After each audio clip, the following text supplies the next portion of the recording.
Item ಯಾವುದೇ ಇರಲಿ try ಮಾಡಿ ಆಚಿ ಚಿಕನ್ ಮಸಾಲಾ. ಆಚಿ ಚಿಕನ್ ಮಸಾಲಾ. ನೀವು ಬೆಂಗಳೂರಿಗೆ ಹೆಚ್ಚಿನ ಅನುದಾನವನ್ನು ಯಾವಾಗಲೂ ಕೇಳ್ತಾ ಇದ್ರಿ ಸರ್. ನಿನ್ನೆ 26,000 ಕೋಟಿ ಬೇಡಿಕೆಯನ್ನು ಸಿಎಂ ಅವರು ಪ್ರಧಾನಿಗಳ ಮುಂದೆ ಇಟ್ಟಿದ್ದಾರೆ. ನೋಡಿ, ಬೆಂಗಳೂರು ಬರೇ ಕರ್ನಾಟಕಕ್ಕಷ್ಟೇ ಅಲ್ಲ, ಇವತ್ತು ಇಡೀ ನಮ್ಮ ದೇಶಕ್ಕೆ ಒಂದು ಆರ್ಥಿಕ ಪ್ರಗತಿಯ ಒಂದು ಇಂಜಿನ್ ಆಗಿದೆ, ಎಕನಾಮಿಕ್ ಗ್ರೋತ್ ಇಂಜಿನ್ ಆಗಿದೆ. ಆಮೇಲೆ ಕರ್ನಾಟಕದಲ್ಲಿ 40% GDP ಕಾಂಟ್ರಿಬ್ಯೂಷನ್ ಇವತ್ತು ಬೆಂಗಳೂರಿನಲ್ಲಿ ಬರುತ್ತೆ. ಹೆಚ್ಚಿನ ವಲಸಿಗರು ಇವತ್ತು ಇಲ್ಲಿ ಬರ್ತಾ ಇದ್ದಾರೆ. ಯಾಕೆ? ಇಲ್ಲಿ ಬಂಡವಾಳ ಬರ್ತಾ ಇದೆ, ಇಲ್ಲಿ ಉದ್ಯೋಗ ಸೃಷ್ಟಿ ಆಗ್ತಾ ಇದೆ.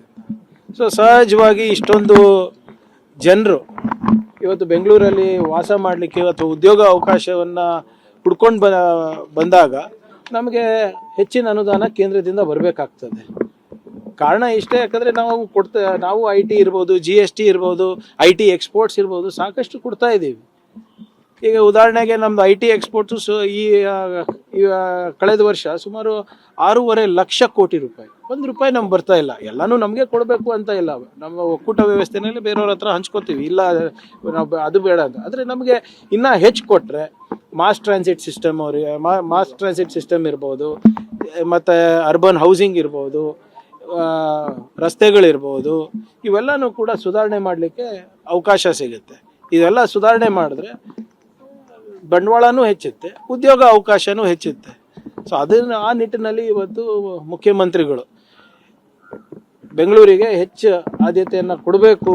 ಯಾವ ರೀತಿ ಅವರು ಡೆಲ್ಲಿ ಕೊಡ್ತಾ ಇದ್ದಾರೆ, ಮುಂಬೈ ಕೊಡ್ತಾ ಇದ್ದಾರೆ, ಅಹಮದಾಬಾದಿಗೆ ಕೊಡ್ತಾ ಇದ್ದಾರೆ, ಆ ರೀತಿಯಲ್ಲಿ ನಮಗೂ ಕೊಡಬೇಕು ಅಂತ. ಈಗ ಎಕ್ಸಾಂಪಲ್ ಉದಾಹರಣೆಗೆ ನಿಮ್ಮ ಅಮರಾವತಿಗೆ 10,000 ಕೋಟಿ ರೂಪಾಯಿ ಕೊಟ್ಟಿಲ್ವಾ? ಅಲ್ಲಿ ಏನೂ ಇಲ್ಲ, ಮುಂದೆ ಬರಬಹುದು.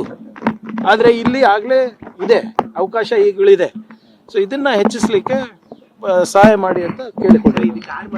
ಕಲ್ಯಾಣ ಕರ್ನಾಟಕ ಭಾಗಕ್ಕೂ ಅನುದಾನ ಕೊಡಿ ಅಂತ ನೋಡಿ, ನಮ್ಮ ಈ ಆರ್ಟಿಕಲ್ 371J ನಲ್ಲಿ ಏನಿದೆ, ಮಹಾರಾಷ್ಟ್ರದಲ್ಲಿ ಮ್ಯಾಚಿಂಗ್ ಗ್ರಾಂಟನ್ನು ಕೇಂದ್ರ ಸರ್ಕಾರ ಕೊಡುತ್ತೆ. ತೆಲಂಗಾಣನಲ್ಲಿ ಮತ್ತು ಆಂಧ್ರ ಪ್ರದೇಶನಲ್ಲಿ 371J ನಲ್ಲಿ ಉದ್ಯೋಗಕ್ಕೆ ಮತ್ತು ವಿದ್ಯಾಭ್ಯಾಸಕ್ಕೆ ಮೀಸಲಿದೆ. ಇವೆರಡೂ ಸೇರಿಸಿ ನಮ್ಮ ಒಂದು ಕರ್ನಾಟಕದಾಗಿರೋದು. ಈಗ ಆಲ್ಮೋಸ್ಟ್ ನಮ್ಗೆ ಉದ್ಯೋಗದಲ್ಲಿ ಮೀಸಲಾತಿ ಇದೆ, ವಿದ್ಯಾಭ್ಯಾಸದಲ್ಲಿ ಮೀಸಲಾತಿ ಇದೆ. ಅನುದಾನ ಇವತ್ತು ಈಗ ಬರೀ ರಾಜ್ಯ ಸರ್ಕಾರದಿಂದ ಬರ್ತದೆ. ಅದು ಮ್ಯಾಚಿಂಗ್ ಗ್ರಾಂಟ್ ಕೊಟ್ಟರೆ ಇನ್ನು ವೇಗದಲ್ಲಿ ನಾವು ಅಭಿವೃದ್ಧಿ ಮಾಡ್ಬೋದು. ಈಗೇನು ಆಸ್ಪಿರೇಷನಲ್ ಡಿಸ್ಟ್ರಿಕ್ಟ್ಸ್ ಅಂತ ಏನು ಕೇಂದ್ರ ಸರ್ಕಾರ ಒಂದು ರೂಪರೇಷೆ ಹಾಕ್ಕೊಂಡಿದೆ, ಅದರಲ್ಲನ್ನ ಕೊಡಿ ಅಂತ ನಾವು ಕೇಳ್ತಾ ಇರೋಣ.